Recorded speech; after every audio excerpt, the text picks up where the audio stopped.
Boa tarde a todos. Me chamo Noé Alves, né? Já antecipo de antemão que o meu projeto não vai falar nada voltado à parte marítima, arca, né? Até tentei fazer algum projeto de uma arca solar, mas aplicado para o metrô não ia dar muito certo, né? Então, foquei em uma coisa mais aplicável ao nosso universo metroviário. Entrei no metrô em 2010, no cargo de operador de trem, né? E desde 2013 exerço a função de engenheiro na gerência de produção de sistemas, que trabalha nas obras de expansão das novas linhas. Então foi em uma dessas obras que eu enxerguei uma grande oportunidade para a aplicação de um sistema tão bom, não somente para o metrô, mas de forma geral para o Brasil e para o mundo. Parte solar, economia para o metrô, sustentabilidade para o Brasil.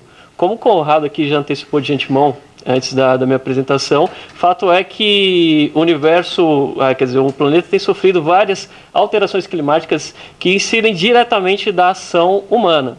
E como que a gente pode ajudar no nosso universo metroviário para que, de alguma forma, essas variações, essas alterações sejam um pouco mitigadas, né? Então, nós somos agraciados aqui no nosso país que um grande recurso hídrico nos é disponível. Porém, uma grande participação ainda considerável na nossa matriz energética provém de uma energia altamente poluente e altamente cara, que a gente sempre vê na nossa tarifa de energia bandeira vermelha. Despacho de termoelétricas. E por outro lado, a energia solar, que é uma energia tão boa para o mundo, nem chega a 1%, ou seja, uma participação irrisória dentro da nossa matriz energética. Eu apresento um mapa para vocês de radiação solar no mundo, mas não se preocupe com vários dados que tem aqui. Eu só quero focar em dois fatores. Um é o nosso país, o Brasil, e outro é a Alemanha. Um é um líder no mercado de geração fotovoltaica, né? O nosso tão distante país, a Alemanha, um dos líderes no mercado de geração fotovoltaica, porém, no lugar de maior irradiação no território alemão, a energia irradiada é 40% menor do que a região menos ensolarada no Brasil. Algum problema tem aí. Alguma falta de análise tem. Por dia, são despejados de forma limpa em todo o nosso território nacional cerca de 42 terawatt-horas de energia. Porém, o que é 42 terawatt-horas de energia? O nosso contato maior com essa grandeza de energia elétrica é na nossa conta, na nossa tarifa, que a gente recebe todo mês do Eletropaulo, que aparece lá, quilowatts-horas. De uma forma resumida, 42 terawatts-horas é na ordem de trilhões, né? Ou seja, é uma energia limpa que todo dia é despejada no nosso território. Agora, o que isso significa? Significa que durante 49 anos, todas as 5 linhas do metrô, inclusive o monotrilho, poderiam ser abastecidos por um dia de radiação solar no nosso país. Agora, por que não? Por que não fazer? Por que somente 0,2% de participação na nossa matriz energética? Primeira coisa que poderia se pensar, primeira coisa que poderia vir na cabeça de vocês, é caro. 7 em cada 10 brasileiros já ouviram falar desse sistema. E com certeza alguém já falou para vocês. Não compensa. É caro. Realmente, se a gente parar nesse primeiro parâmetro, a gente pode simplesmente assistir o mundo se deteriorar, ou podemos simplesmente ter alguma visão sistêmica e uma versão a longo prazo para enxergar os novos horizontes que essa tecnologia nos permite aplicar.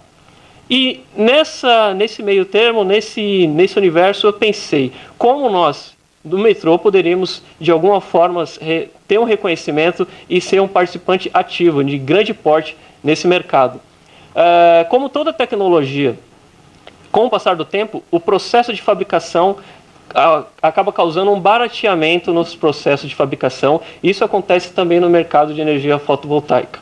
O módulo fotovoltaico, que é aqueles painéis solares que vocês veem nos telhados, nas grandes usinas, é um dos equipamentos que tem sofrido um maior barateamento. Por outro lado, uma outra vantagem que tem para a gente é que a energia elétrica, é de conhecimento de todos, a cada vez vai ficar mais cara. Toda vez, a cada ano que se passa, a tendência é que a energia elétrica que a gente paga fique mais cara. Então, de algumas dúvidas que eu tive, viraram análises, e de análises viraram ideias. Identificações de oportunidade que a gente poderia ter para a utilização desse sistema. E um dos lugares onde eu vislumbrei essa oportunidade de aplicação é uma das obras onde eu atuo como engenheiro, que é o Pátio Guido Calói. Nesses 3 grandes blocos que vocês observam, além da grande área que eles possibilitam para o sistema fotovoltaico, a estrutura da laje superior desses blocos facilita grandemente a instalação, e os arredores ali do pátio, do lado direito, vocês veem uma colina que dá um acesso a uma, não favela, né, comunidade, como agora é o termo que é politicamente correto de se falar, e do lado esquerdo uma estação da Eletropaulo, ou seja, lugares onde que não é possível fazer instalação de construção de edifícios, que futuramente poderiam causar um grande decréscimo na eficiência do nosso sistema, já que os módulos precisam de que não haja sombreamento incidente sobre eles. Aqui eu fiz uma estimativa de 1.100 módulos fotovoltaicos nos 3 blocos, dos quais 550 seriam aplicados no bloco B, que é o maior bloco, ou seja, mais ou menos metade desses módulos. Aqui é um exemplo de um módulo fotovoltaico, que vocês, do lado esquerdo, a imagem de um módulo, que vocês têm mais conhecimento, de mais um conhecimento mais comum, seria o coração do sistema, ou seja, ele que faz a distribuição da energia, ele joga energia para o centro do gerador fotovoltaico. E do lado direito, o inversor de frequência, que seria mais ou menos o cérebro. Ele faria a utilização e a otimização dessa energia captada pelos painéis. Cheguei no valor de investimento para esse sistema de aproximadamente 2 milhões de reais. Nossa, é caro mesmo. Será que é caro? Esse sistema gera 386 megawatts-horas por ano.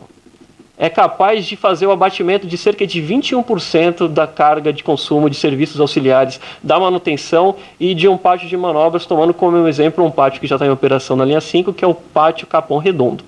Ou seja, se eu consigo fazer um abatimento de 21% do consumo, é mais ou menos 2 meses por ano de um consumo totalmente zero da concessionária de energia.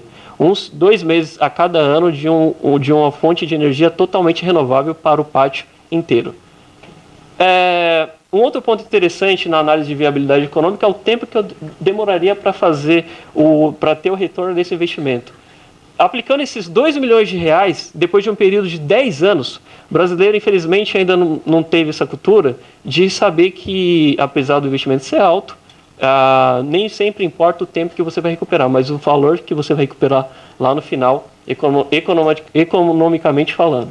Nesse sistema, você aplica 2 milhões de reais, recupera 8 milhões. Ou seja, economicamente viável. Só que o mais importante, que no meu modo de pensar, é o tanto que nós estamos colaborando para o meio ambiente. Com esse sistema, daria para reduzir drasticamente a emissão de 225 toneladas de gás carbônico por ano. Ou seja, economicamente viável, ambientalmente viável.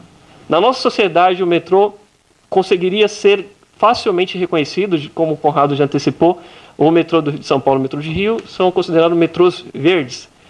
Com essa ampliação do porte de energia fotovoltaica no metrô de São Paulo, poderíamos ser reconhecidos pela sociedade como um grande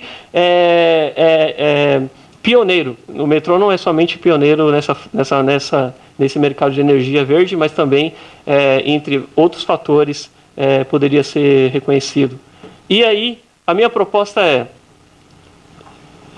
seremos ou não seremos um grande influenciador na nossa sociedade para que essa energia seja mais disseminada e que nós possamos, não só no Pátio Guido Calói, mas em todas as próximas obras de expansão, aplicar um sistema que é bom para o metrô, bom para o Brasil e bom para o mundo.